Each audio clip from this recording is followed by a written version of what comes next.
Hey, welcome back to the Chiron Intensive. I am Kiera. And I'm Zetha. The Chiron Intensive is a space where we dive deep into healing. Inspired by Chiron, the wounded healer, this podcast explores how our struggles can become our strength. It's about real talk, real growth, and creating community for young adults who deserve to thrive. Despite already having to deal with social, economic, and political challenges, you may already have to deal with family expectations. Let's be real. Growing up in marginalized communities often means carrying more than just your own dreams.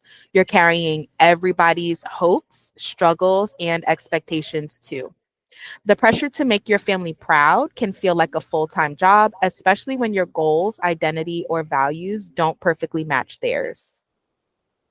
So, all in all, this episode is all about how to navigate family expectations as a marginalized young adult.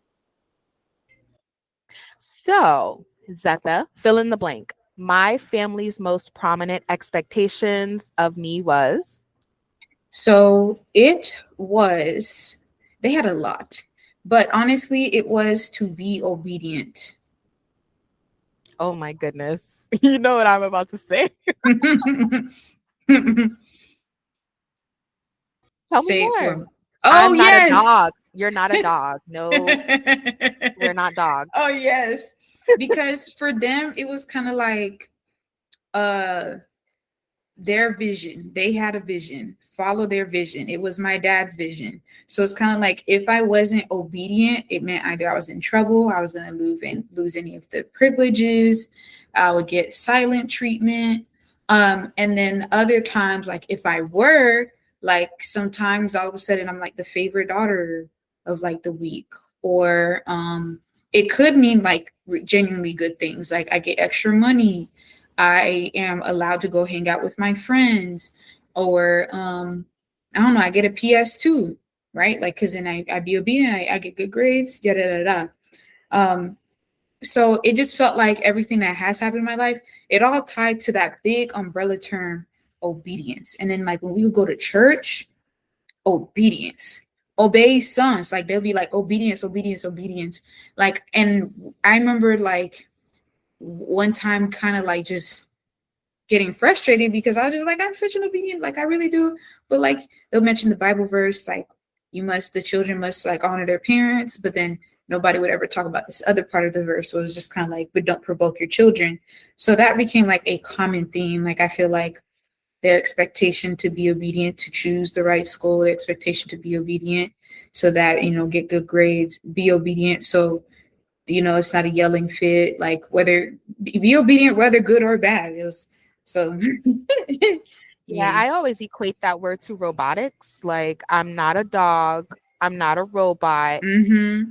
I'm allowed to ask questions. I'm allowed to be a human being, you know? Right, right. And it's like we're human. Like this is how we learn. This is how we create relationships. Like, and to this day, my mom would be like, "Your dad is supposed to be your best friend." And I'm like, "Girl, um, y'all wanted me to be obedient, so I was obedient for 17 years. To that's it. After that, That's quote unquote." crazy. I was never obedient, and that's why I am the black sheep because I had questions to ask and I asked them. Whether you answered Mm-hmm. them or not, I was going to ask those questions. And that is still not the way to go in this family, right? Right. Um, and it's crazy because my family is the reason why I went to college in the first place. Now, remember I said that I was a hard worker. I've been working since I was 14. I Mm-hmm. wanted to continue. I wanted to get a full-time job. I didn't want to go to college. I wanted to get a Mm. full-time job and make my own money and get out of my mother's home. That was my goal after Wow. 17. And my grandmother and my mother made this statement. And this is what I'm talking about when it comes to projections, right? I said this. I said, I want to get a full time job and I want to save up my money and get out. Okay. Mm-hmm. And they're like, oh, so what are you going to do? Graduate and get pregnant? Just What? just because you did that doesn't mean that's going to happen to me. Right. Okay. So, again, projection, because those expectations are normally projections. And I ended up applying to SUNY Purchase, and I did. It wasn't even just an application. I had to like submit a portfolio of my writing. I had to do an interview, all of this stuff that I had to do in order to be approved for the dramatic writing conservatory. And I was actually proud of myself because I did, that was not my plan. My plan was to get a full-time job and to get on up out of here. Mm. That was my plan. And then you ended up doing it. I ended up going to college. I went there for 2 years, didn't like the environment, dropped out, and then ended up at Hunter College for a basic English degree. I don't want to say basic. It's I still a got degree. it is. I got my English degree, and then I got excited about my master's because it was something that I really wanted to do. I had a whole business plan in mind. I got to share that business plan and grow it in business school. So that I was excited about. But a regular, I was not, that was not in my original plan. My Hmm. plan was to make money and build a business. And I'd say this all the time to my children: you do not need a 4-year degree to build a business. You do not need a 4-year degree to get a good full time job.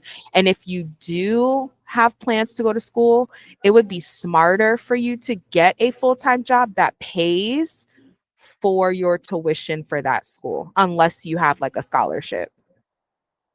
Yes, yes. Because I'm starting to see like how these on it's just the way that kind of like life will take you, and you can use your skills in so many ways that you'd be able to be successful without it. And I say that as someone who also graduated from college. Like, There are so many children and teenagers that have prospering businesses already. I came mhm, into contact with twins that run a car washing business in Charlotte, North Carolina.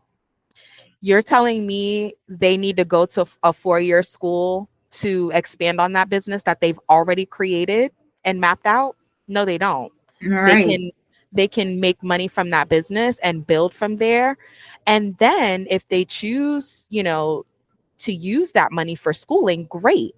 But what I don't agree with is projecting and having these expectations on children to go to school, and you're not financially backing them, and they're taking out these student loans. It is easier for kids to go into debt from student loans than being Anything able to else?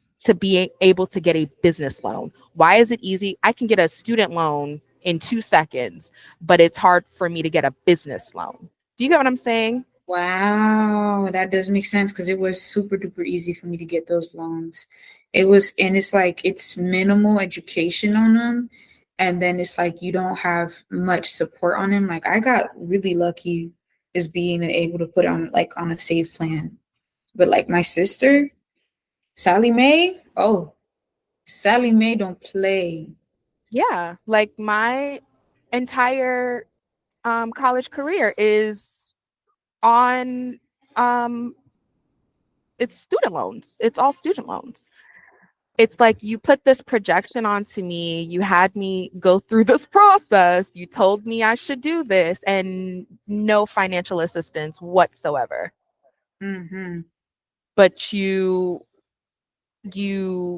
told me this was the path that I should be on.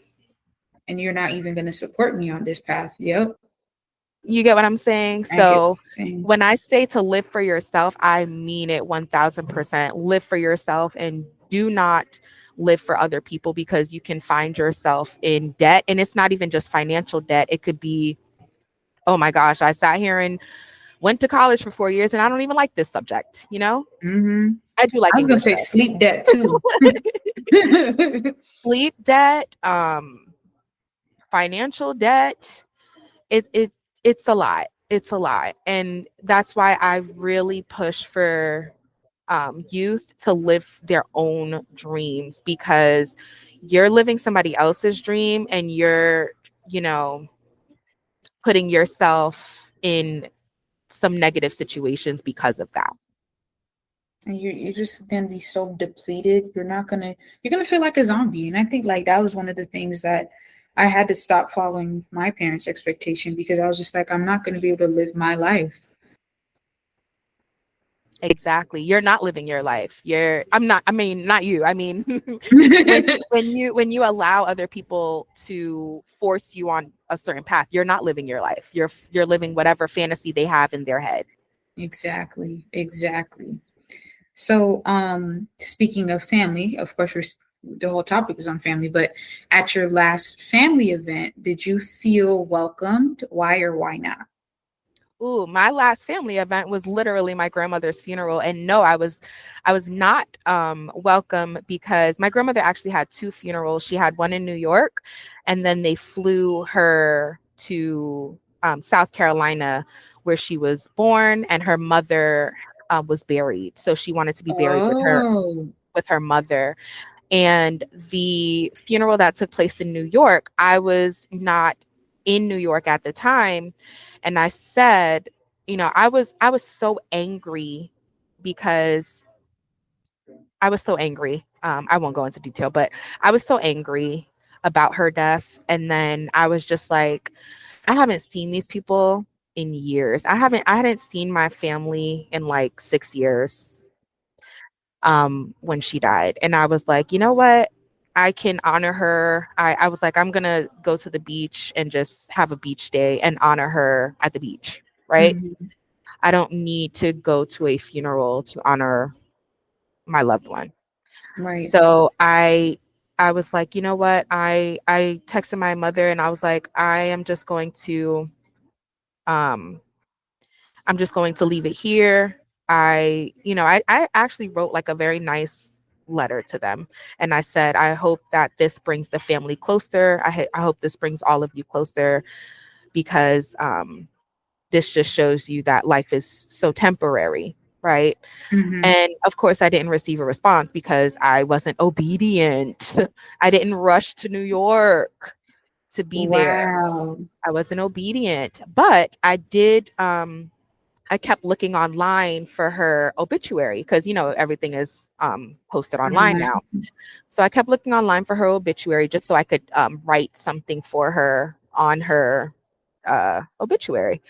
Um, and I found out that they were also having a service in South Carolina. So I was in North Carolina at the time. So I said, I can drive to South Carolina. And I went to that one. And let me tell you, my presence was clearly not expected. And clearly the dress code was white. And myself and my children are dressed in all black. So we're sticking out like sore thumbs. Oh, Um, they chose white. yeah, it was white, and purple was her favorite color. So white Hmm. and purple. And my hair was bright red at the time because it was summertime. Hmm. Um, and it, I just looked like an oddball as usual. And it just wasn't expected. They did not expect me to be there. You could tell, like their faces. So no, I wasn't welcomed. I didn't feel welcomed. My sister tried to make me feel welcome, and at the same time tried to play me. And Uh-uh. it was a lot. It was a lot. Um, but it's also, again, because I am the black sheep. I do not put up with nonsense, and if I see nonsense, I'm going to call it nonsense. If Hmm. I if something doesn't feel right, I'm just not going to do it. I didn't feel right traveling to New York and being there for that. I would love my grandmother to have a peaceful, homegoing. But being that I saw that she was having another service close to me, I said, you know what, let me drive there and pay my Try to respect. show up and pay. Yeah. And I should have just kept it to my original script of going to the beach and honoring her at the beach because it was an icky feeling. I didn't feel good.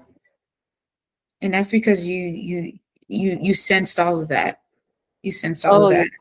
My body is sensitive to spiritual, like, just I'm very spiritual, and my body just tells me things before it even happens. And it was like the moment we crossed into the city where she's buried, I immediately just like I was even telling my kids like maybe we should just like go back home. Like I was saying Mhm.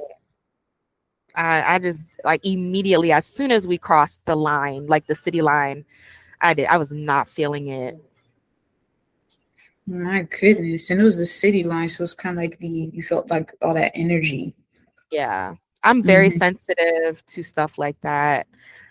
Very sensitive. What about you? About what is something your family member said that always stuck with you, or you can tell me about your last family event. I can do both. They both tie in, right? The Pretty because what I was much. gonna mention when it came to the last family event, it was actually like my mom's birthday party slash not birthday party, and it was interesting because it it was not supposed to be birthday party because my mom and dad got mad at my sister over something very petty, and they called her out her name. And the whole time when my mom was going off on my sister as well, my dad was the one feeding my mom's things to say that were very hurtful. In Haitian Creole, sometimes like if you're trying to insult someone, you can call somebody a pig, right? Like a pig, a bunch of other things, but they called my sister a pig. They called her this and that. So my sister was like, I don't feel comfortable planning your birthday party no more. So she Yeah, of course not. and it was supposed to be a surprise birthday party. We were gonna get somebody to do her hair, her nails. I was gonna drive and take care of like the hair and nails. I was asking my friend to do me a favor. So, when those plans got fumbled, basically my great aunt tried to take care of it, but the history with between me and my great aunt, I mean, of course she loves me, but she knows that if I'm going to say no on something, I'm going to say it. So she basically called me one day and made it seem like, that it was going to be a family party. Don't She's gonna take over. She doesn't care what happened between my sister and my mom and dad, but she's still gonna plan it, but it's gonna be a family thing. And she was like, Zeta, can you help me? I'm not from the area. And I was like, okay, this is my aunt. I'm gonna help her. Did I feel welcomed by her? Yes. Like, did I feel like the space was meant for me as a whole? No, because it just felt like I was bamboozled because I see birthday banners. I'm seeing people from my mom's church coming, and I'm like, you're not family. And then, my aunt, um, I'm indifferent from her, but she started saying shady things. And the thing is, I've distanced myself from her because my cousin tried to fight my sister. My sister won the fight.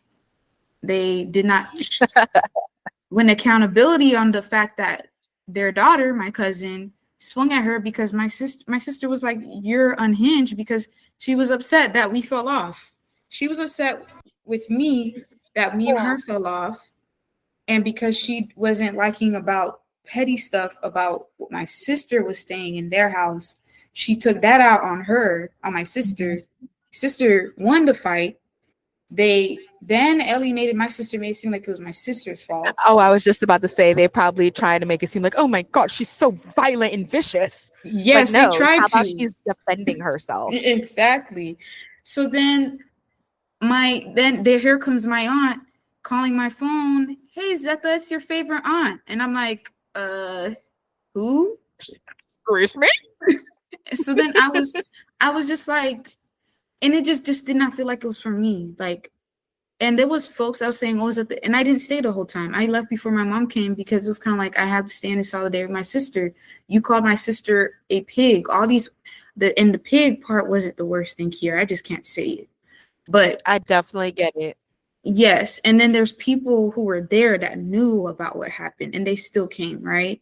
So it just felt like it just, I didn't feel welcome, and it wasn't by the people, but it was by the circumstances, the environment, and the people that chose to still involve themselves when they already kind of had, either they knew or they had a full idea of what happened.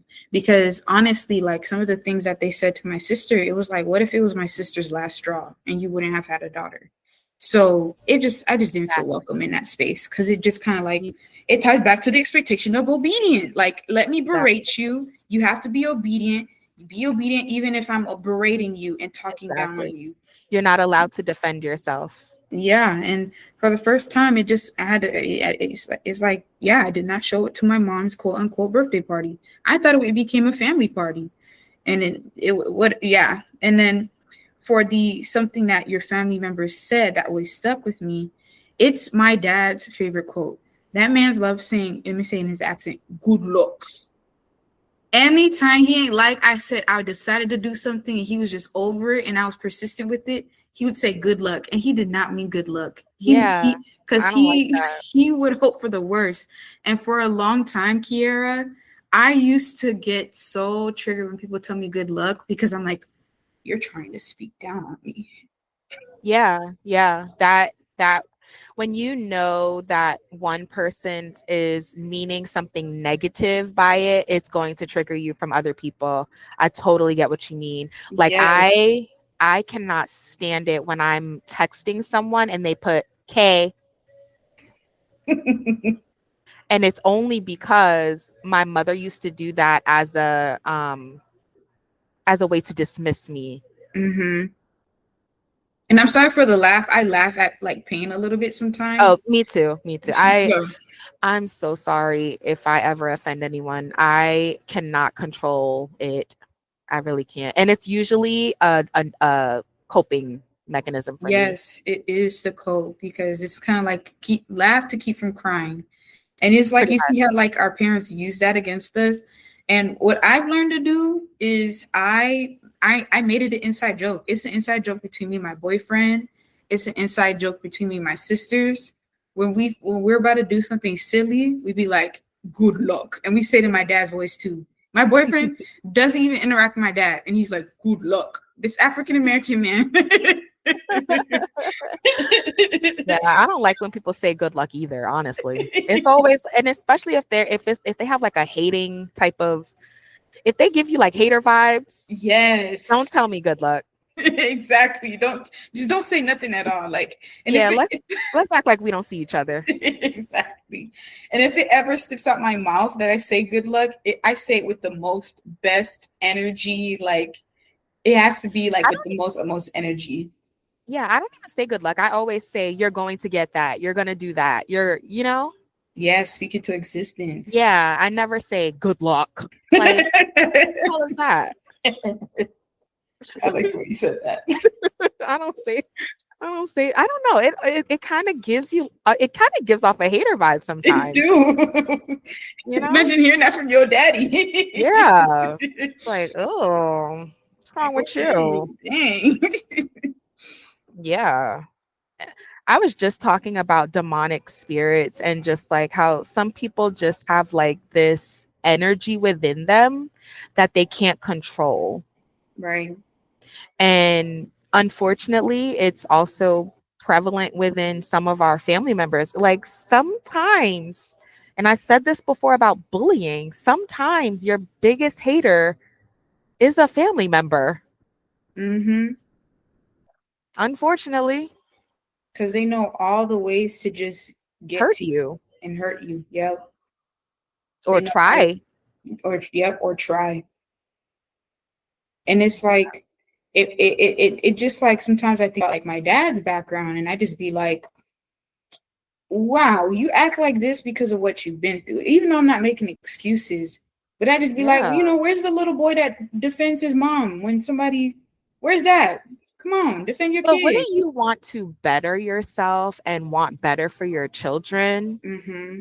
I don't care how mad I am at my child, I am always going to want better for them. I am never going to want them struggling the way that I did or feeling unsupported. I told them all the time. I tell them all the time.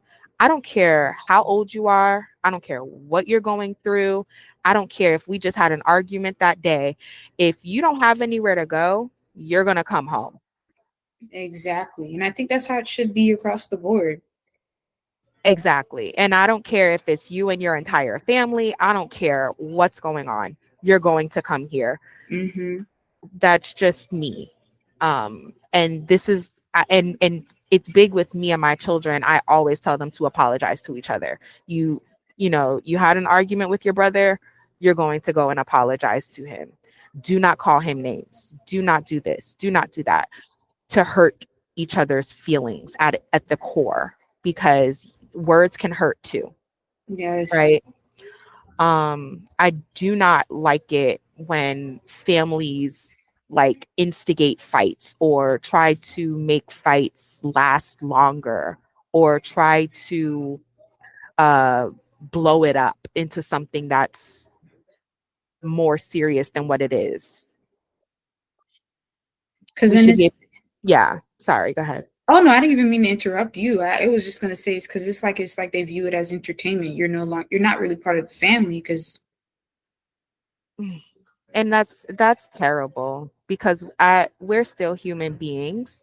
You should be able to have a disagreement with somebody, uh let the let it cool down and come back and apologize. That's human behavior, you know? Grow up. Mhm. Grow up. And it's so interesting because it's like if you family is kind of like it's a bond that not like I want to say it can't be broken because nothing can happen in you because some family you got to cut off, but I'm saying like it's the first set of people that you can have some type of stability, so it hurts a lot when like those bonds are not like fortified or protected. And I at least give my parents credit for kind of creating like forcing my sibling, not forcing it, but um showing us about the importance of having siblings. And it's so funny how it kind of works against them because we're like, yeah, we support each other. If you guys are talking down Yeah. on one of us, you're talking down on us. So come Good. on, like you call her a Good. demon? Okay, what are you? And am I a demon too? Like Hmm. I would prefer my kids to be that way. I would prefer that than my family actually has this. We talk about generational curses. It seems like a generational curse of constantly trying to pit siblings against each other. hmm It's constant, and they tried it with mine, and I'm like, no. Oh yeah, like in our last conversation, we talked about colorism and texturism, right? Yes, Mm-hmm. yes. You're not pitting my children. And they also say like, because my kids do sports, so they'll sit there and be like, well, now they don't say anything because we haven't been in contact with them, but they would compare them in certain ways, like, oh, this one is doing better here, or this one is mighty here. And it's like, no, we're not doing that. Mm-hmm. Everybody has their strengths, everybody has things that we can work on. We're leaving it at that. Good job to everyone.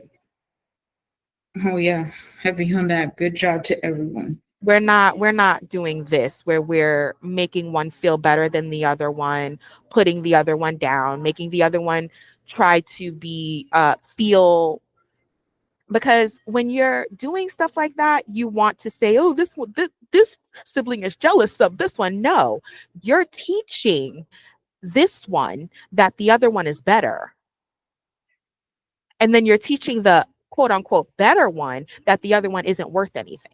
Do you get what I'm saying? Mm-hmm. And then you're calling it jealousy. No, You're putting them against each other. you're literally pitting them against each other and causing competition. Trying to create a competition where it doesn't need to be a competition. It can be a bond where they work together and build and become stronger together. So I would rather my children be the way you and your sisters are. I would rather that than what's happening in my family. Because that bond can go far. And then like sometimes I Yeah. imagine, you know what? My sister in Texas, she said she want to be in Texas.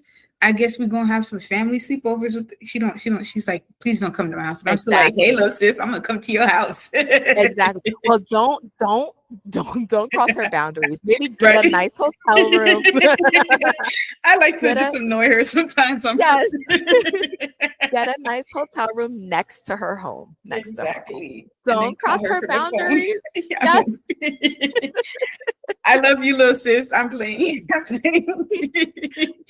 And that's what's funny to me is because before all of this, and this is what makes me sad. This is the only part of this that makes me sad because I genuinely would kill for my little sister. Love my little sister down. Yeah. Praise my little sister, gorgeous woman, gonna be the smartest freaking person in the room. Love her. Always talk positively about her and never will ever, you will never catch me speaking negatively about my sister. Will I sit there and talk about things that we have gone through as a family unit? Probably, but I'm never going to talk down on her. That is my baby. I'm 11 years older than her. So that's my first experience with a baby, right? Oh yeah. So that means you probably helped take care of her too. I did. I used to do her hair in these cute little puffs. Her hair. I used to watch her. I used to take the bus with her from school. I used to work at her school, actually. That was my first job. I used to work at her school. And she used to, there was this little bully in her class, and I was like, go find somebody else. That's my baby. And that's always going to be at the core. That's my girl.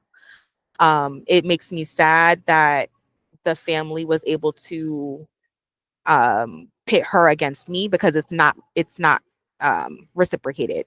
I am always going to be on her side. So you said it's like not reciprocated on her end, or I mean the pit, like they tried very hard to pit us against each other. oh, I'm not against my sister in any right. And you'll never be against her. I Yep. will never be against. I don't care if she called me tonight and said, "Hey, I need you to be here. I need you to do something for me." I'm going to be there. I don't care what it is. You don't have to tell me. Just give me the address. You get what I'm Hmm. saying? Right. I'm sad that they were able to get in her ear and convince her of whatever it is that they convinced her of, because at the end of the day, I'm always going to be there, always going to look out. You know, Whitney probably heard you talk about like that's your baby. Whitney came to my lap and she was like, "Am I your baby, mom?" Yes, Whitney. Aw. Yes, Whitney.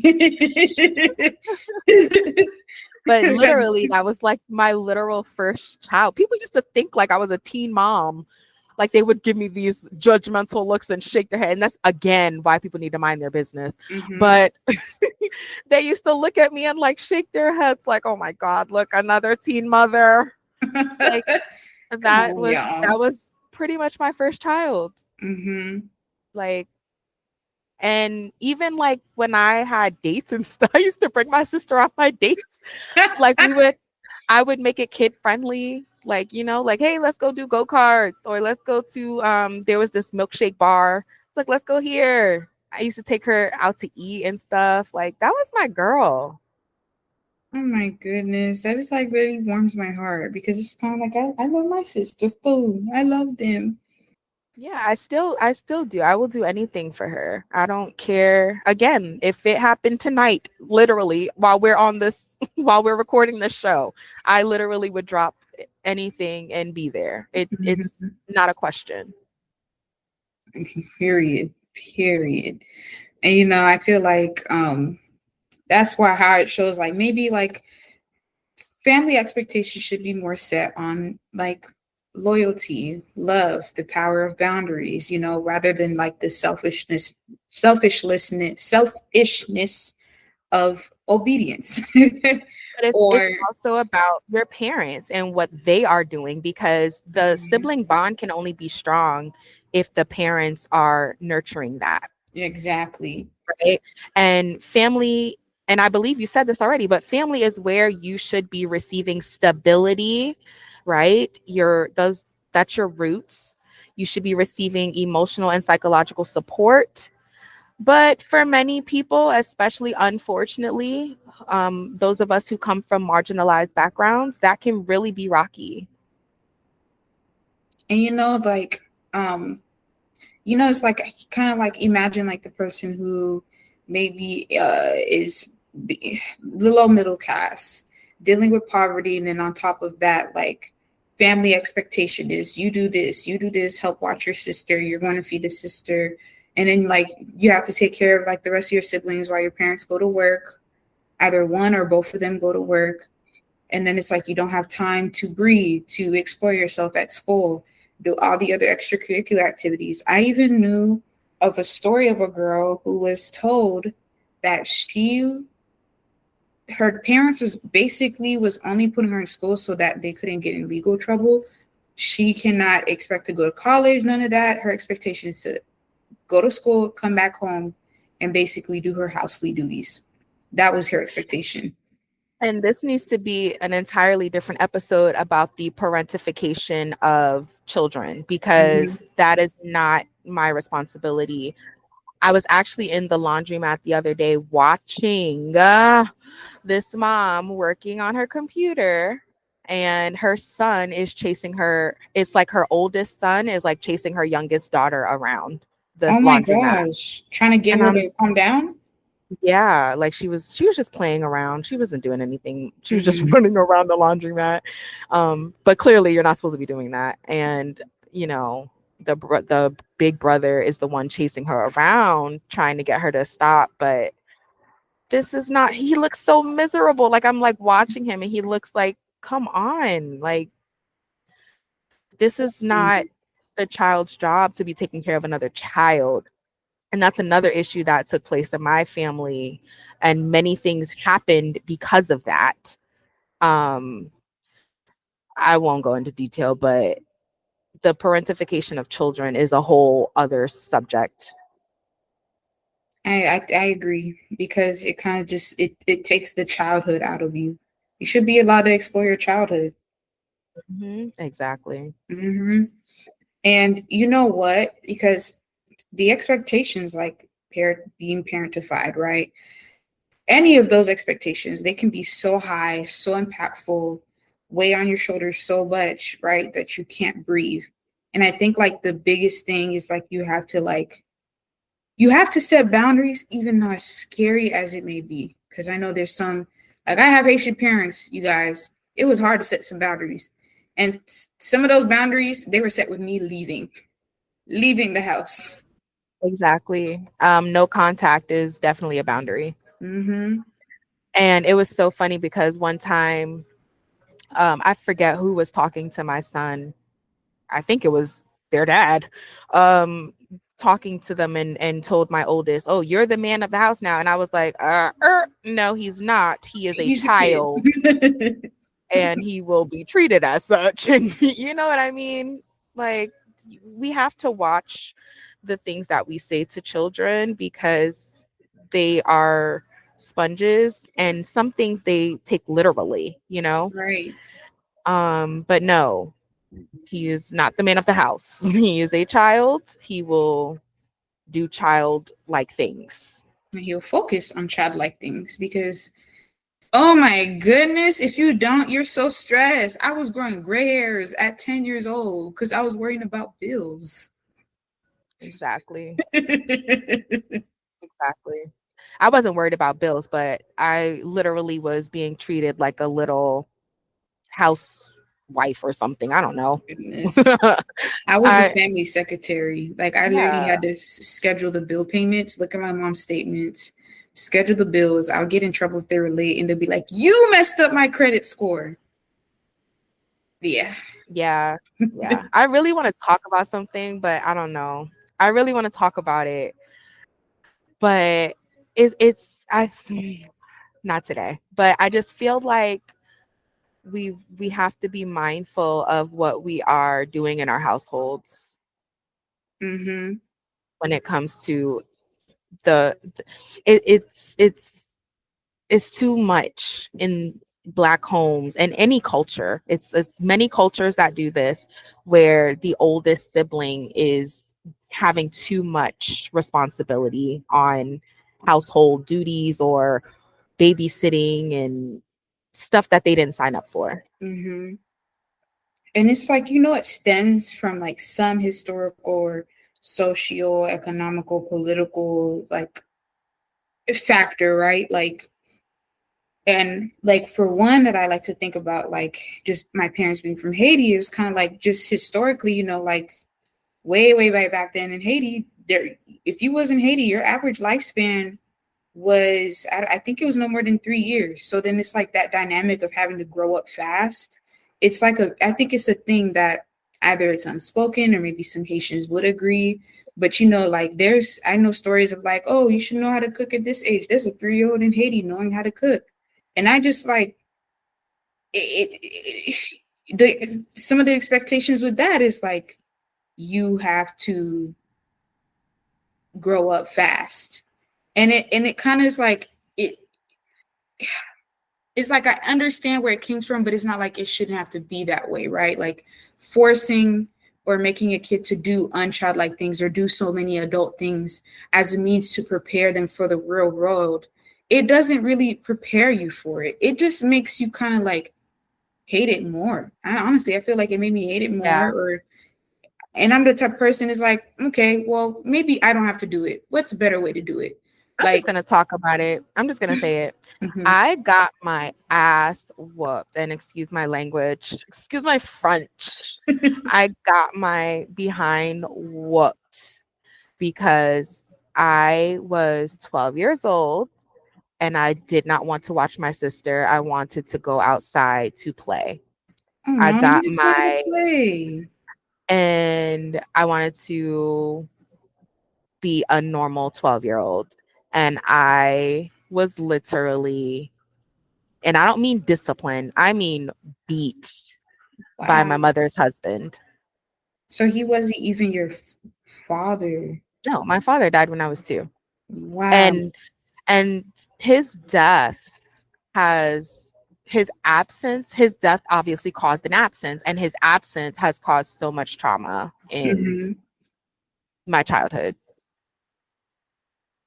And I got my behind whooped, like beat as if I was a grown man All because you didn't want to watch your sister. because I wanted to be a child. You wanted to be a child. You just wanted to play. That at 12 years old, that I'm so sorry. And that's one of the deep core issues of why my family has shunned me so much. Hmm. And the other core issue is the fact that they left me alone with a child when I was 3 or 4. They left Oh my me gosh. alone with a grown child and had no business being left alone with that child. Because it's like that anything could have went wrong. Many things went wrong. Oh my gosh. And it's like having those expectations, it's like pretty much all we're trying to say is like it can get very bad, and it can get very selfish, and then like there is no perspective on you of your life in your developmental stages as a child, and then you transitioning into a young adult. And it's like, sorry, I lost my train of thought, but like that, I'm so sorry. Yeah, I mean, I need to speak on it because I have to heal from this. I have to move on from this. I have to grow. And I bit my tongue for so many years, and I started talking about it the older I got.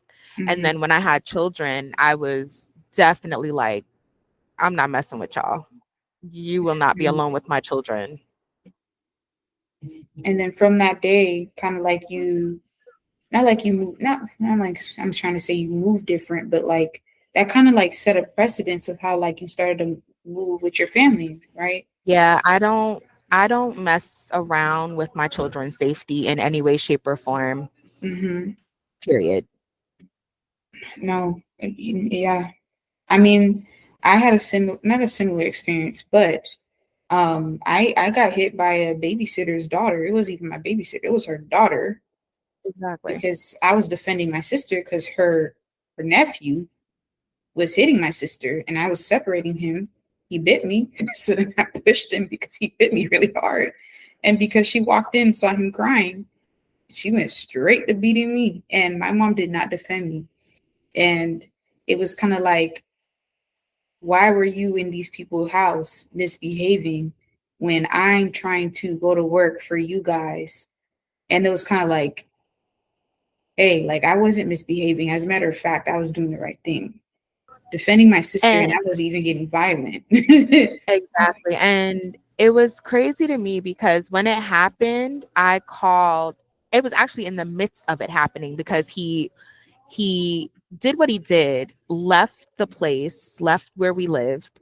And then I called my mother and she, the first thing that comes out of her mouth, What? what did you do Mm. to cause him to have that reaction?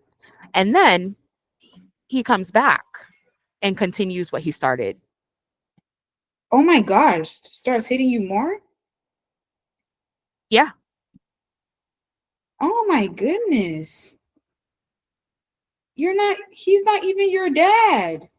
he, like I was a grown man and I had braces in my mouth. And I remember him coming back. I was in the bathroom cleaning my face off Mm-hmm. and he came back. He came into the bathroom and punched me in my freaking face. Punched you. hmm And then I ran to my room and he strangled me. Now, this is a crime. I know. So this is why they do not, this Um, is why they are not allowing me into the family home because um I spoke about this to mm, um I basically put it in writing to my sister. Um so this is why. This is the core, one of the issues. right. You did mention in like previous episodes how there was like a core like event that happened that you Yeah. try to be truthful about, and they didn't want to hear it.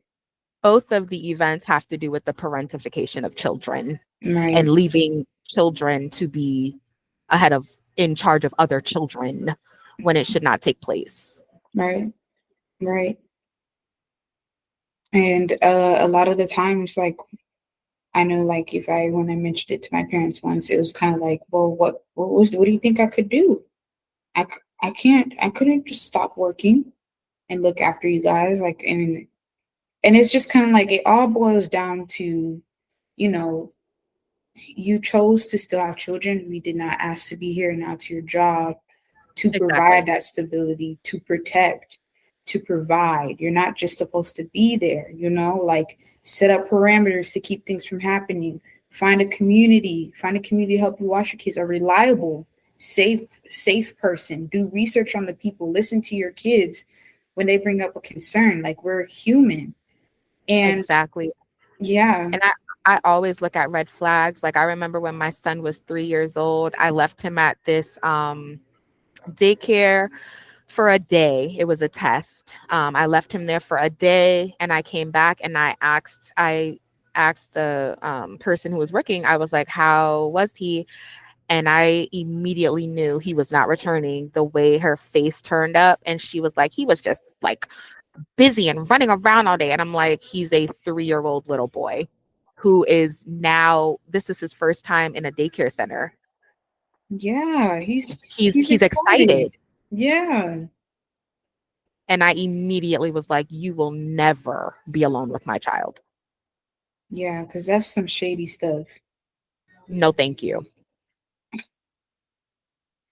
Oh my goodness. That was a glaring red flag right there. And it's like, I love kids, and it's just like some people like try to act like they love kids or whether they like the idea of the kids, but it's like that you gotta love the human part of them too. They're the fact that it's their first time being alive, that they probably just started speaking 3 years ago, like you still have a bunch of milestones to hit. Your brain isn't developed. Everything, like, what didn't they say, you're from 0 to 8 years old, your mind is very impressionable, so everything that you Yeah. experience between those stages will influence you for the rest of your life, like how you I, view I yourself. honestly say till 18 because your frontal lobe is not even developed until what is it, 26? They said 25, but I feel like it's 26 because I don't feel like my brain developed yet, Kiera. I'm telling you, that's why I tell my sister all the time, do not get married before you're like 32. I told her that. I told her that, and I'm sitting here. I, I'm I'm always able to give advice that I didn't follow. Oh no. But I told her, like, please do not get married until you're like 30 or 32 or something like that. No, that's fair because it's can't be making these rash big decisions. That's why it's kind of like the it like ties back to what I was saying before. Like, the pressure is good, right? Like, pressure is good, right? But these certain expectations, when life is already hard enough, right? Like, and like my therapist would tell me, she's like, the world already puts you down, right? You don't want to put Exactly. yourself even more down.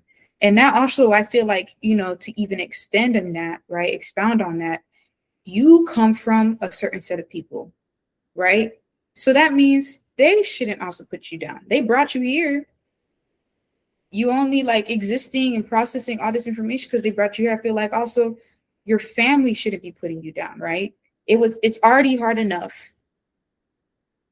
We should try to bring each other up, put pressure on each other to do better for ourselves, but not to set these things, force us into these scenarios where you just don't feel good about yourself. Exactly. And things that take place in our childhood, if we don't have any intervention and we don't have somebody saying this is not correct, this is not right, we will repeat that. Mm-hmm. What we experienced, what we were taught, we will keep repeating that over and over again until there is some sort of intervention. Mm-hmm. It took for me to be in my relationship, in that partnership, for me to be like, oh, I'm repeating. Oh, now we're not doing this. We're not repeating a cycle. Mm-hmm. Cannot repeat it. Do not repeat it. Yeah. What do you do though when it feels like the weight of the world and your family is weighing on you? What do you do? So I know, like, setting boundaries, like, definitely, you want to give your self space to explore who you are, right? Like, a lot of the times when it felt like, okay, like my mom and dad is saying this, but I got to do this. If I felt something in my core being where my heart was led to do something, I kind of like follow what my heart is. And I think, like, it's going to be hard at first to see what that looks like. But I think my biggest demonstration of that was me choosing to go to FSU, right? Because it just felt like in that type of period in my face, it felt so. Sorry, in that specific time of place in my life, the weight of the world was the world that didn't see how my parents was actually behaving. There was a point in time when counselors are talking to my parents.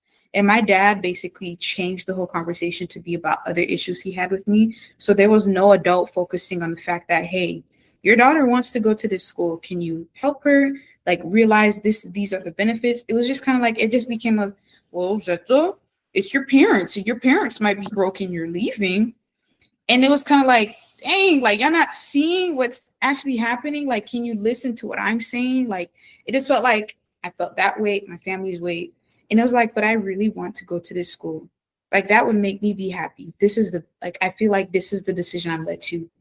And I allow myself to make that decision, and I think it opened me to more opportunity to explore who I am, right? Like it taught me that um my yes and my no's mean something, that despite my parental figures, I still do have a little bit of control in my life.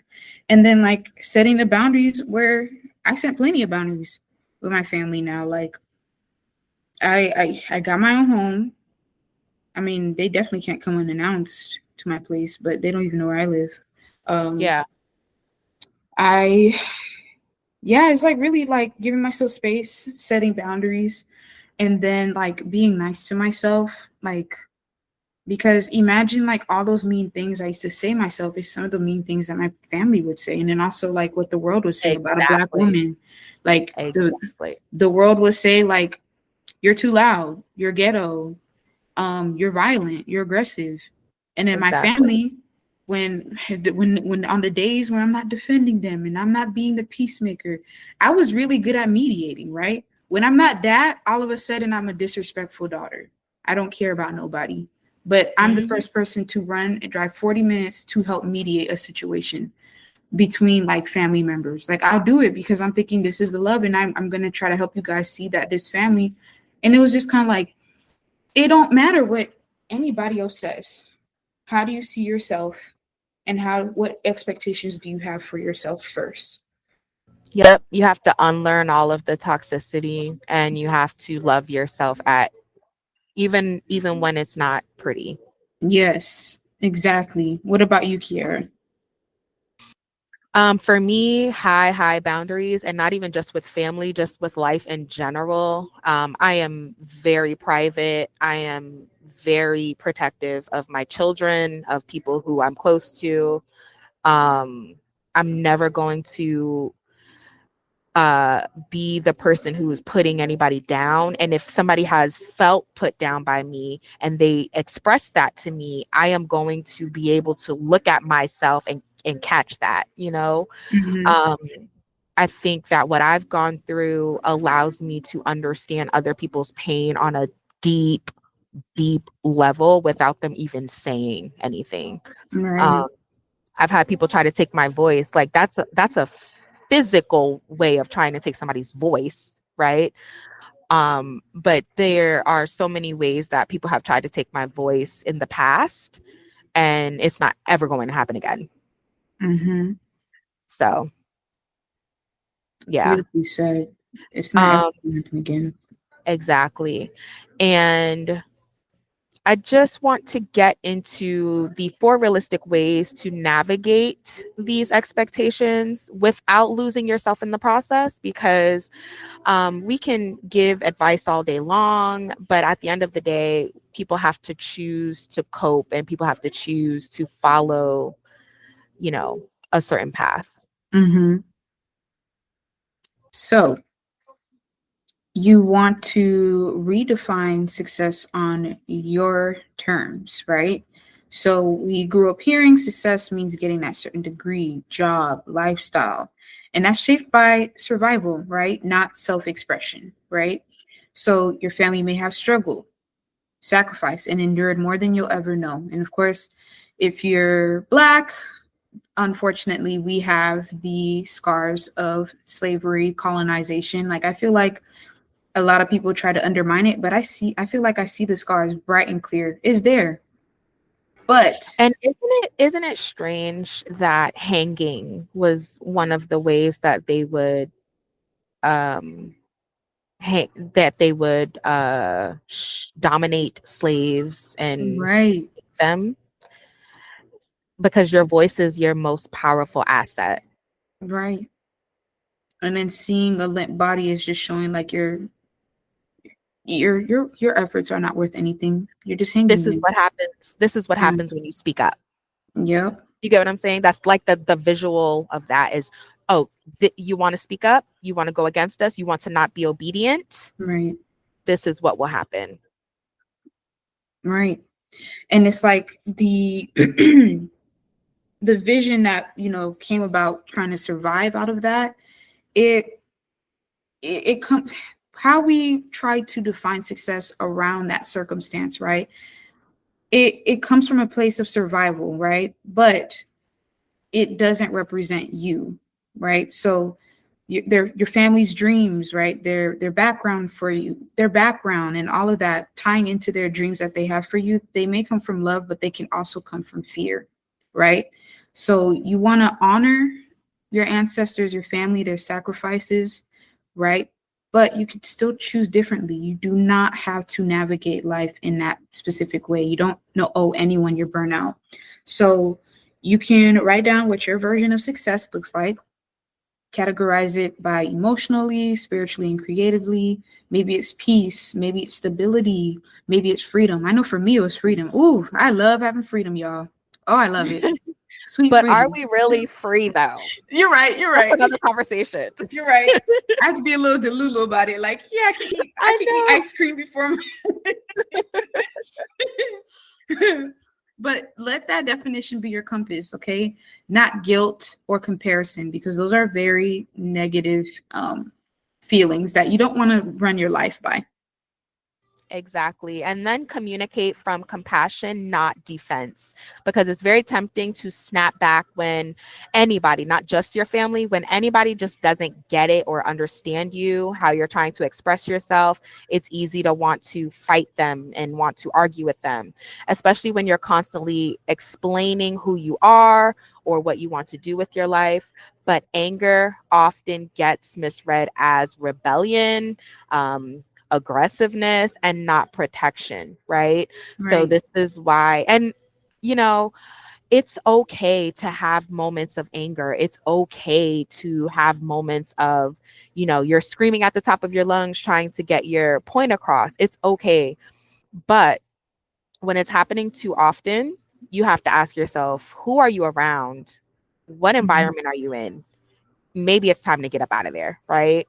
Right. Um, Try gentle truth telling. Like, I know this path doesn't look familiar, but I promise I'm still working toward a good life just in my own way. Because again, you have to live for yourself. You can set boundaries and stay kind.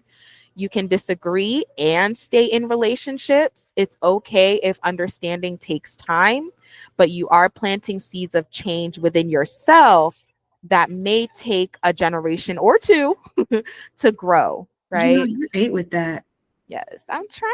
Period. That snaps right there because you know what? Let me not put too much pressure on myself because I'm like, I need to break these. I'm like, wait, Zeta, it's okay. It could take generations. I like that. It can. It really can.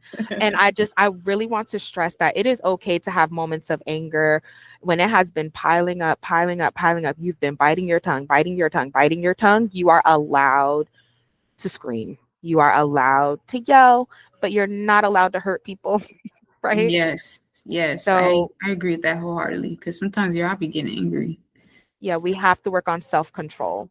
Mm-hmm. And that's because you allow yourself to feel what you're feeling, but it's more of a matter of what you do. Yes. So then also the third point is to know when to step back for your own peace. So sometimes family, quote unquote, can also be the source of deep emotional exhaustion, right?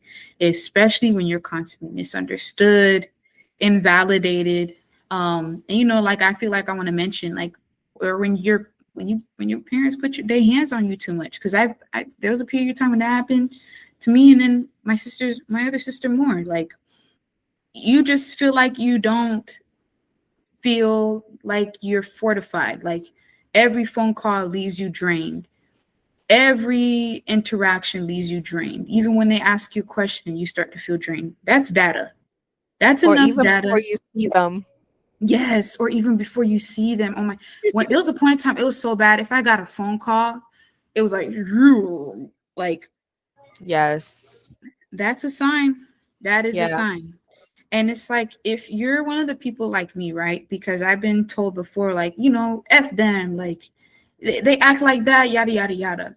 But that little girl in me who loves the idea of family, like, I want to say you have the right to love your family without letting them control your peace, right? You don't got to love each and every single individual if you don't want to, right?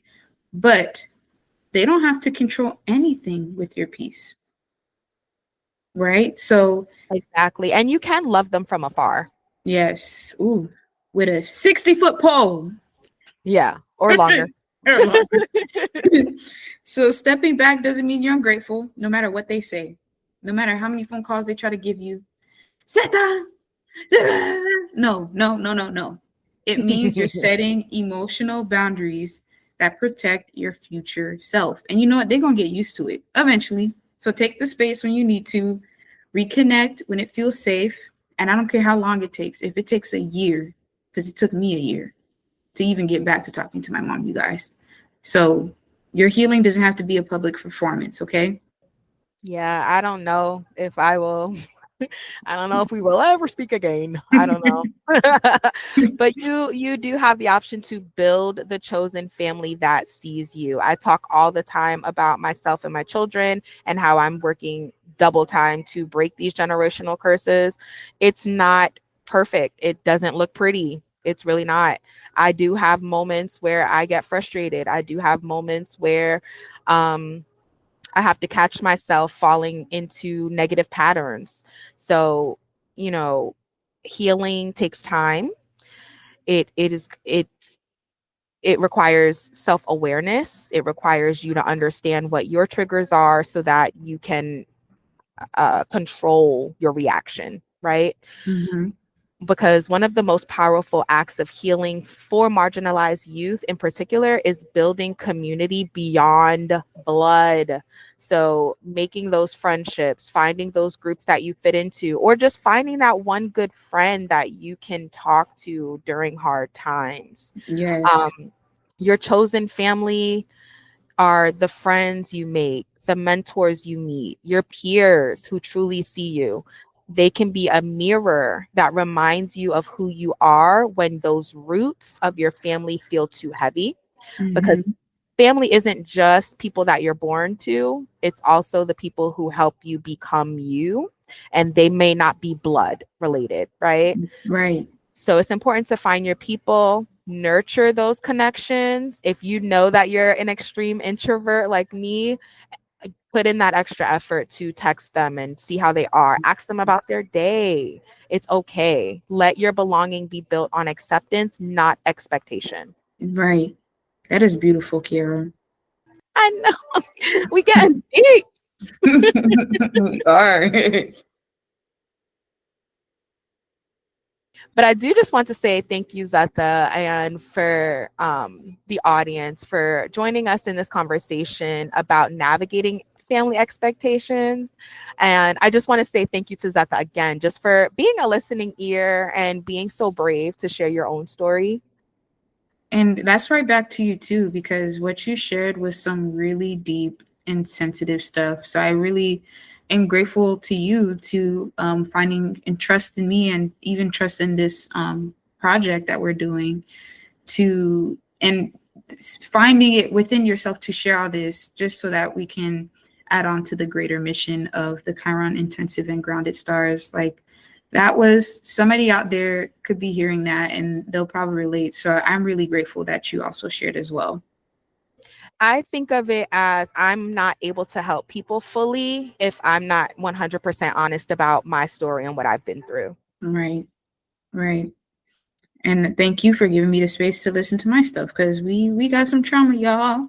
But we Yes, Chiron, okay? So yes, all yes. in all, we talked about the importance of being able to set those boundaries, creating your chosen family, knowing where your peace is, just so that we can navigate those family expectations as a marginalized young adult.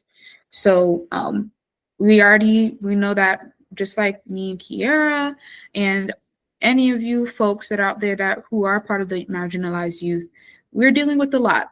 And those family expectations can put some weight on you, right? But remember, breaking generational patterns isn't rebellion, it's renewal. You're not failing your family by being different. You're expanding what's possible for those who come after you, and you deserve to grow in peace, not pressure. For sure. And if you felt this conversation, follow us wherever you get your podcast, share it with a friend, and join us on this healing journey. And next time, we're diving into a conversation about self compassion versus toxic positivity. Oh my goodness. I told you my smile went out the window like 3 months ago. Oh my goodness, I've had so much experiences with toxic positivity. I can't take it. I don't have the energy to be fake. If I'm not feeling it, I'm not feeling it. And I can't wait to talk about this next time. So don't forget to visit us at www.groundedstars.com to book a class, join the community, and to just say hey. See you guys soon. See you soon. Bye. Bye.